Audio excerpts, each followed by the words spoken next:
જય શ્રી કૃષ્ણ મિત્રો, સ્વાગત છે તમારું મારી ચેનલમાં। તો આજે આપણે બનાવવાના છીએ કારેલાનું શાક। તો જે લોકો કારેલા નથી ખાતા ને એ લોકો પણ કારેલા ખાવાનું શરૂ કરી દેશે અને આ કારેલાનું શાક જરાય કડવું નથી બનતું। તો ચાલો રેસીપી શરૂ કરીએ।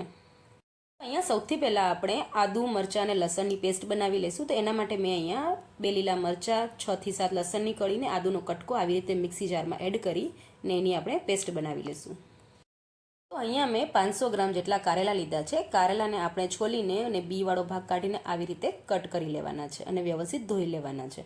હવે અહીંયા આપણે કારેલામાં 1 મોટા ચમચા જેટલું મીઠું એડ કરશું અને એને વ્યવસ્થિત હાથથી આવી રીતે મિક્સ કરી લેશું। હવે આપણે આ કારેલાને ફ્રીઝરમાં 10 થી 15 મિનિટ માટે મૂકી દઈશું। તો આ પ્રોસેસ કરવાથી કારેલાની કડવાશ થોડીક ઓછી થઈ જાય છે। તો 10 થી 15 મિનિટ થઈ ગયા છે। હવે આપણે કારેલાને વ્યવસ્થિત ધોઈ લેવાના છે ને આવી રીતે કડાઈમાં 2 ચમચા જેટલું તેલ એડ કરી નિતારીને આપણે કારેલાને શેકી લેવાના છે। તો આવી જ રીતે આપણે બધાય કારેલાને એકસાથે સાંતળી લેવાના છે। તો 5 થી 6 મિનિટ થઈ જશે એટલે કારેલા એકદમ ચડી જશે। તમે જોઈ શકો છો એકદમ સોફ્ટ થઈ ગયા છે ને એનું કલર પણ ચેન્જ થઈ ગયું છે। હવે આપણે એને એક ડીશમાં કાઢી લેશું। હવે આપણે સેમ ઈ જ કડાઈમાં જે તેલ વધ્યું છે એમાં જ આપણે શાક બનાવવાનું છે। તો આ શાકમાં છે ને તેલનો ઉપયોગ પણ બહુ ઓછું થાય છે।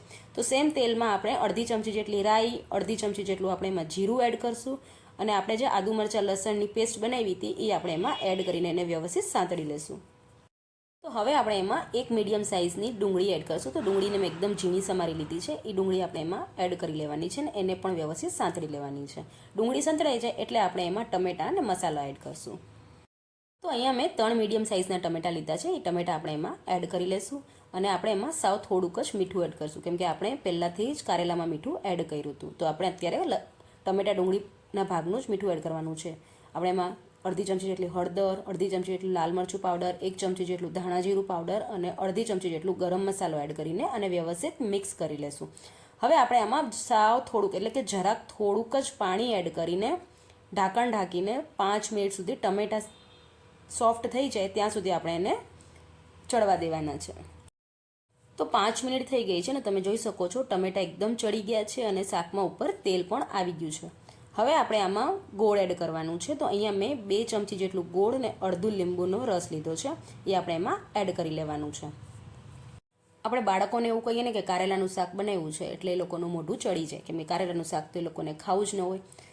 તો હું તમને બહુ સરસ ટિપ્સ આપું છું જેવી રીતે હું મારા બાળકોને કારેલાનું શાક ખવડાવું છું। તો આપણે સેમ આવી જ રીતે શાક બનાવવું છે પણ કારેલાના મેં અત્યારે મોટા મોટા કટકા કર્યા છે। તો એકદમ ઝીણા એટલે કે સાવ નાના આપણે ટમેટાના કટકા કરીએ ને એવા ઝીણા કટકા કરીને આપણે કારેલાને સાંતળીને એડ કરશું ને તો બાળકોને ખબર નહીં પડે કે આ શાકમાં તમે કારેલા એડ કર્યા છે। હવે આપણે જે કારેલાને સાંતળીને રાખ્યા હતા એ કારેલા એમાં એડ કરશું। ઉપરથી આપણે ફ્રેશ ધાણા ભાજી એડ કરશું ને વ્યવસ્થિત મિક્સ કરી લઈશું।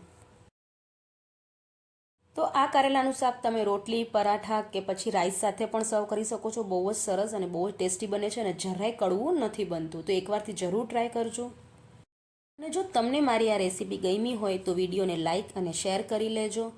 અને હજી સુધી જો તમે લોકોએ મારી ચેનલને સબસ્ક્રાઈબ ન કરી હોય તો ચેનલને સબસ્ક્રાઈબ કરી લેજો। બાજુમાં આવેલી ઘંટીને પ્રેસ કરી લેજો જેનાથી દરેક નવી રેસીપીના નોટિફિકેશન તમને મળી રહે।